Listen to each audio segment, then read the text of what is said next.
This is the disclaimer for Wildlife Control Consultant and Pest Geek Podcast for the Living the Wildlife podcast. Always follow national, state, provincial, and local laws when using pesticides and or other control methods to manage pests. Wildlife Control Consultant, LLC, Pest Geek Podcast, Living the Wildlife Podcast, Stephen M. Van Tassel, or their or his affiliates are not responsible for followers' use of the information provided here.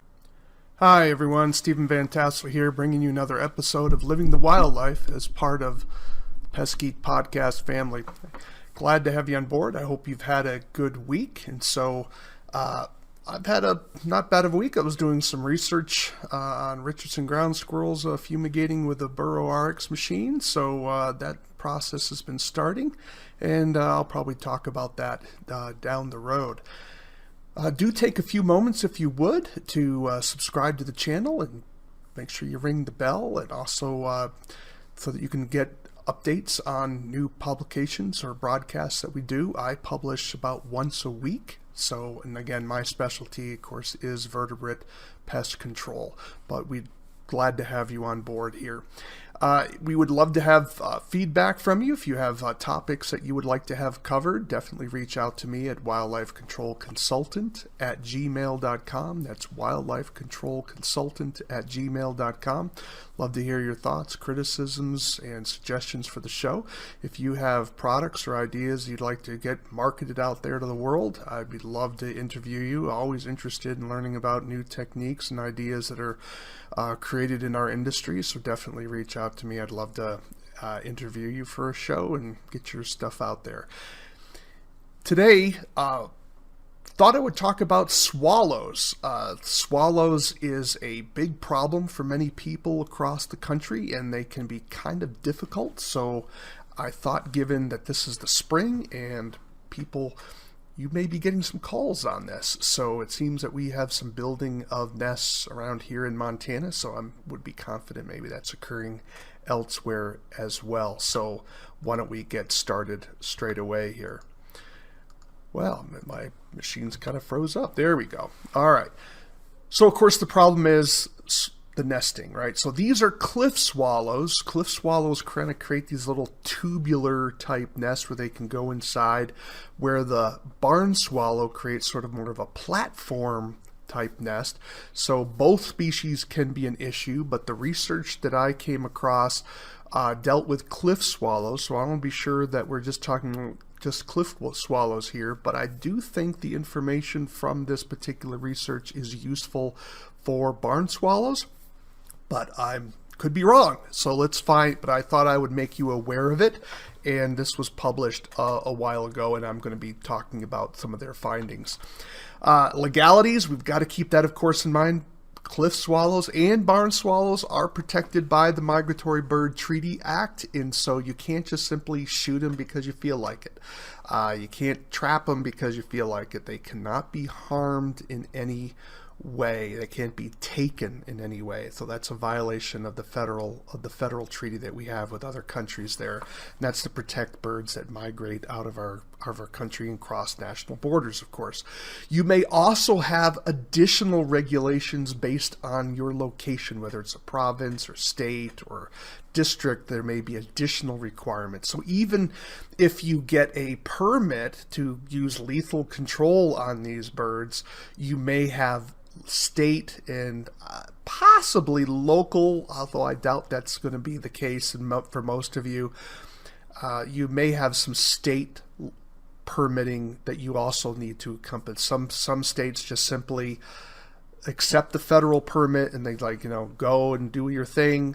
Other states require an additional permit that they must issue. And remember, the cost of these permits for a homeowner is $100. I think for businesses, it's $200. So you want to be trying some other things before you start applying that, because there's no guarantee you'll get permission to use lethal control. So what does can't harm mean? It means you cannot harm the birds directly. You cannot take the bird in your possession, and you cannot disturb the birds when they have active nests. Now, an active nest would be eggs, the presence of eggs, or the presence of chicks. So once the nest has been abandoned, Or if the nest, I guess, has not been complete, you can remove the nest. In other words, if you want to just keep scraping it down, because it takes them a little while to build them, you could keep doing that because that's sort of harassing. You can haze these birds, but you can't do this when they have eggs or chicks. And by the way, hazing birds when they have young is really cruel because they're not going to want to abandon their young. And so once the egg is laid, the hazing needs to stop. I mean, it's no longer appropriate, and it's really unethical in a variety of ways. So don't do that.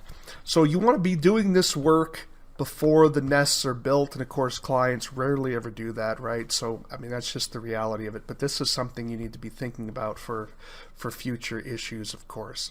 So the damage, not just to mention the mud nests as they exist, but also the droppings. The droppings you're seeing here are not from cliff swallows, they are from barn swallows, but poo is poo. A lot of people don't want this because these nests occur next to structures, and they can get in the way of foot traffic and that sort of thing, and they can just be kind of disgusting for some people, and so clearly that is an issue.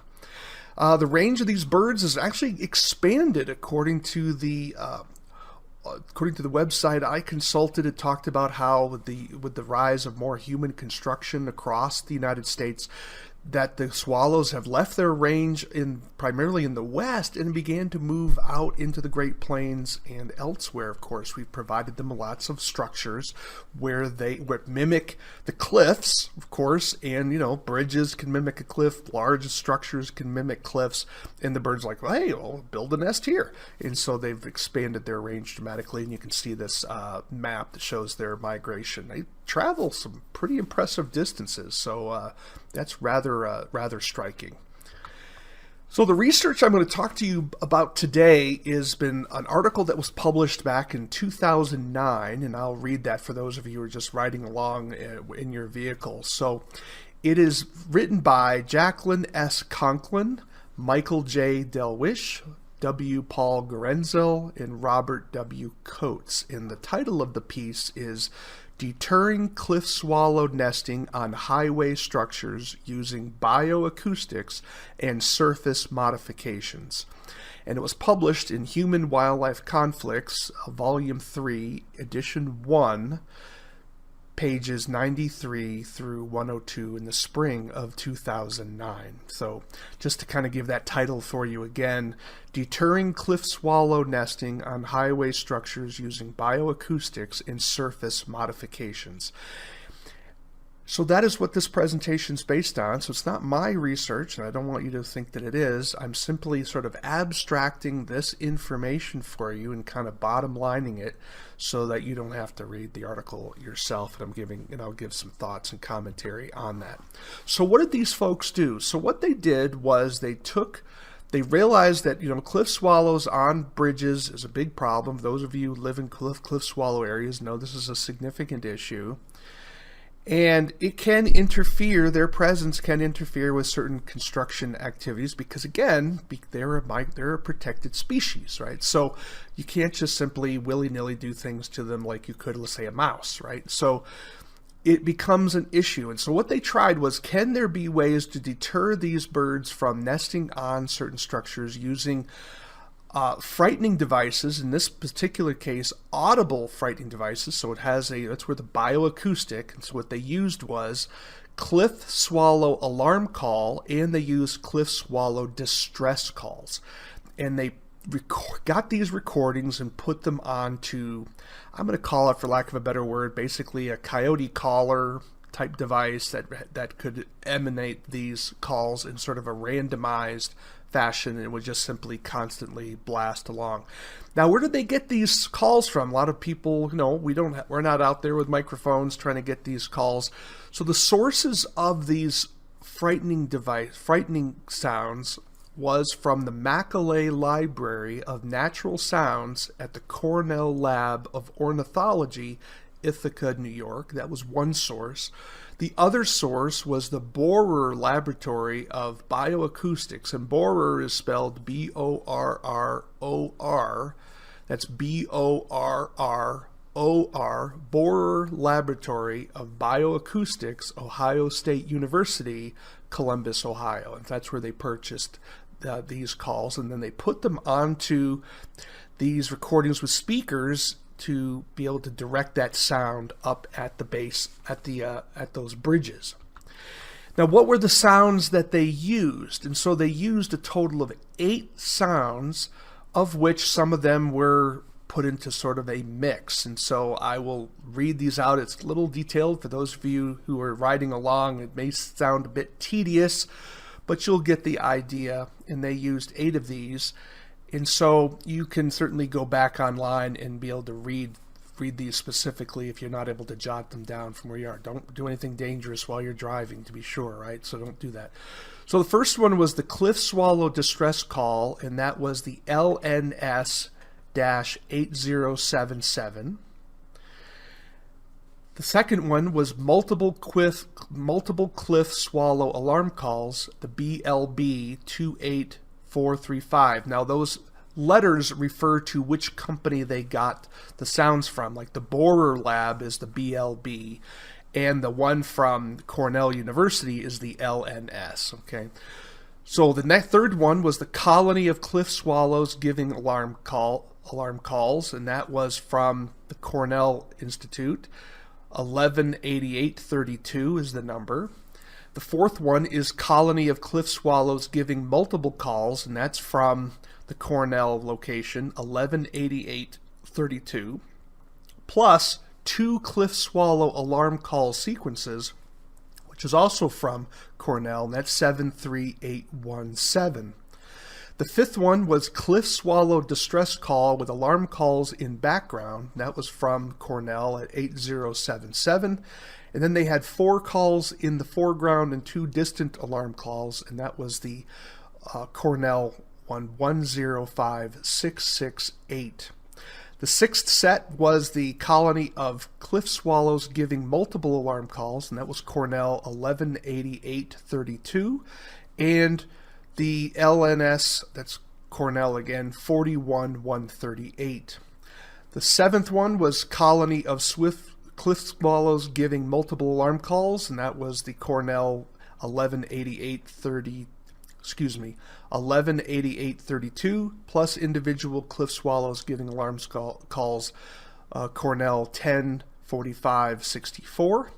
And the last set was 1 to 2 Cliff Swallows giving alarm calls flying by and flying away, and that was Cornell again at 111063. So yeah, a lot of really technical data there, but I wanted to be sure you had that if you were looking to try out some of these distress calls. It would give you something to play with, because I know some of you guys out there are pretty creative, and this will give you something that some of you who are a little bit more techie perhaps, and you might want to try that out on your own calling system. Now the second thing that they tried was not just using frightening and distress calls, and let me back up a moment. So why did they use distress calls and alarm calls? Well, the theory is you all know that whenever you're using just sort of like a predator call or something, that birds habituate to these calls. A lot of animals, wildlife, when they're constantly being bombarded with a particular sound, they learn to tune it out, just like we do. If we have some noise, let's say the neighbor's hammering something, we can learn after a while just to tune that out. We just learn to ignore it. Well, birds will do the same thing. And so by using alarm calls and distress calls, that is like hardwired into those animals. So it takes a lot more effort for a bird to neglect and ignore something that's hardwired into them. So think of it like when you hear a screaming baby, it is really hard to ignore the sound of a screaming baby, right? It's almost like it's wired into us that we got to do something to put a stop to it. If you've ever been on a plane with a screaming baby, you can know just how emotionally traumatizing it can feel at times. You're just like, can we do anything to make it stop? And that's what it will feel for these birds. And so whenever possible, if you're going to use audible frightening devices, always try to use bioacoustics, that is sounds of distress and fear that's hardwired into the animal itself. And so that's where that came from. So they wanted to try that, and they wanted to try surface coatings to if the birds can't stick the mud against the surface to create their nest, they can't create a nest. In other words, if they can't adhere it, then they can't build it. So what they tried was polyethylene sheeting. This was high density polyethylene sheeting, and they used 150 meter rolls, 0.51 millimeters thick, 38 centimeters wide. And so a centimeter is about a little less than about half an inch. So you're looking at something probably 28 inches or so, maybe 24 inches. And then they purchased this from Plastics International, located in Eden Prairie, Minnesota. And they helped adhere this to surfaces using a butyl-based sealant tape called Panlastic Bead Sealant with nylon cubes. And that was produced by Butler Manufacturing Company in Kansas City. And so they wanted to try both of these, both an audible distress and frightening, as well as a surface protection, and to see how these would work to prevent cliff swallow nesting on bridges. Here are their results. Now, the control is the bridges that they didn't do anything with. In other words, they just simply said, here's a bridge, we're not going to treat this bridge with anything. How many cliff swallows will nest there? On the control bridges, the average was 181 nests. On the bridges where they used sound only, that's the audible frightening device, those bridges averaged 85 nests. And if you look at the chart, and those of you able to see it, you'll notice that over time, the number of nests increased. So it showed that the birds were becoming habituated to the audible distress sounds and the frightening calls, distress calls. When they use the sheeting only, that's the surface treatment with that polyethylene coating, those bridges had an average of only 56 nests, so that's significantly less. So when we compare the sheeting only with the control, the sheeting only had a third of the nests of the control. So that is pretty significant. Now, it's not proof. Now, I know a lot of your clients are not going to want, well, I don't want to have 30 nests on my house instead of 100. I want to have 0 nests. Okay, well, that's a problem, right? So, but that's not always possible. And maybe you have clients who can say, I can tolerate some nesting, but I'd like to have it reduced. And so sheeting only got it down to basically 1/3 of the amount of the control. So that's pretty impressive. So a 70, probably a 70% level of control, that's pretty impressive. The sound and sheeting combined, when you use the audible distress and audible and alarm calls coupled with the surface treatment, that reduced the average down to 31 nests. So basically probably about an 85% level of control. Again, not perfect, but substantial. Okay. Now, you may say, well, Stephen, why do I want to do all that? Let me just net. Well, absolutely. If you can net the birds to keep them away from building, that is the platinum standard. By all means, go for it. I'm not telling you that this is the Shangri-La here. I'm trying to give you another option for those situations and clients that just don't want to go the netting route. They don't want to be calling you every year to reinstall the net. They don't want to be putting it up themselves. They don't want to store it. They just don't want it. Here is another option, but you need to be clear with your client. This is not going to be perfect. Now, your client may get perfection,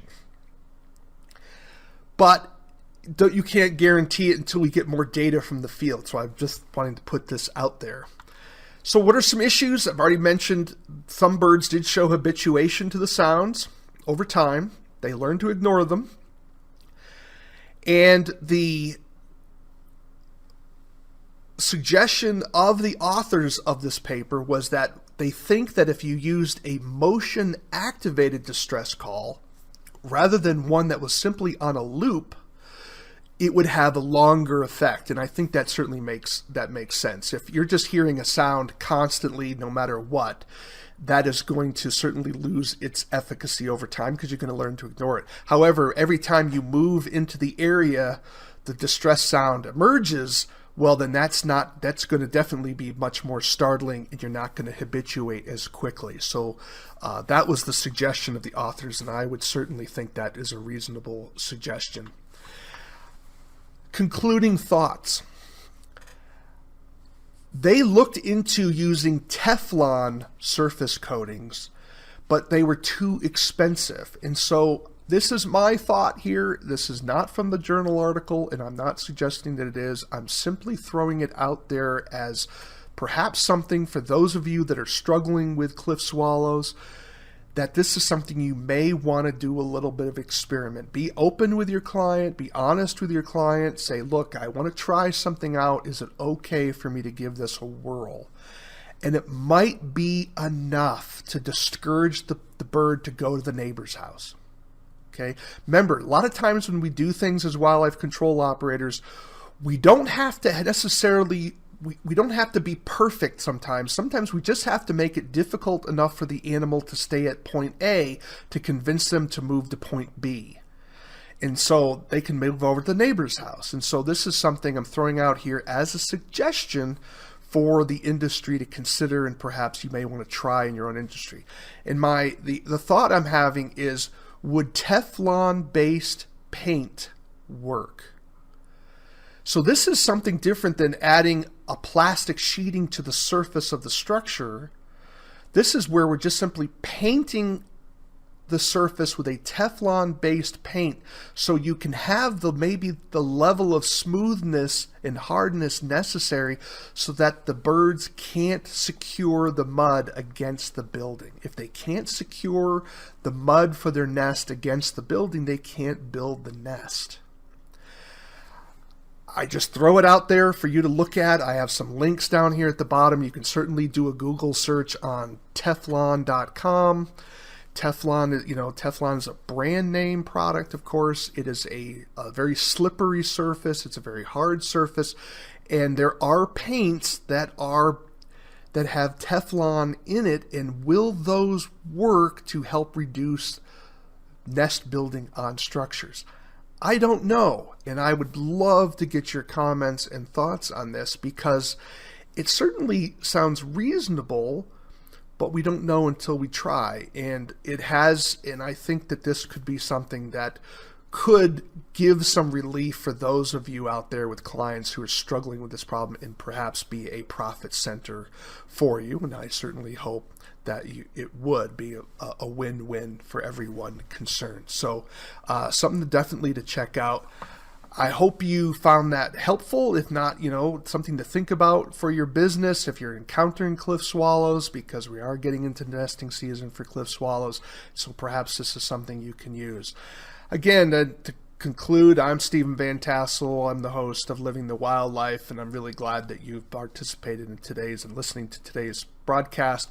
Would love to have you subscribe to the channel, and definitely reach out to me. You can reach me at wildlifecontrolconsultant@gmail.com. That's wildlifecontrolconsultant@gmail.com. I'd love to hear your comments, questions, thoughts, criticisms. Yes, even indeed criticisms. I'd love to hear it. Again, that's wildlifecontrolconsultant@gmail.com. You can always visit my website, and of course I have some publications if you're looking to expand. Always looking for opportunities to do some ghostwriting for people, doing some research for you, and even some training and some other things. Definitely reach out to me. I would love to hear what some of your concerns and thoughts are, and we could definitely chat along. I'm also looking for house mouse scat. So if you have access to house mouse, not deer mouse, house mouse scat, I'm looking to purchase some of that. I just need to have it dried. Whether it's been treated, whether the mouse has eaten toxicant or not, doesn't matter to me. I'm interested in both, but I'm looking for those who are willing to send me some house mouse scat that they can confirm, because I need some of those samples. And again, you can reach me at wildlifecontrolconsultant@gmail.com. All right, enough of that. You've been listening to Living the Wildlife. Why? Because we want you to live the wildlife, not be the wildlife. Take care, everybody.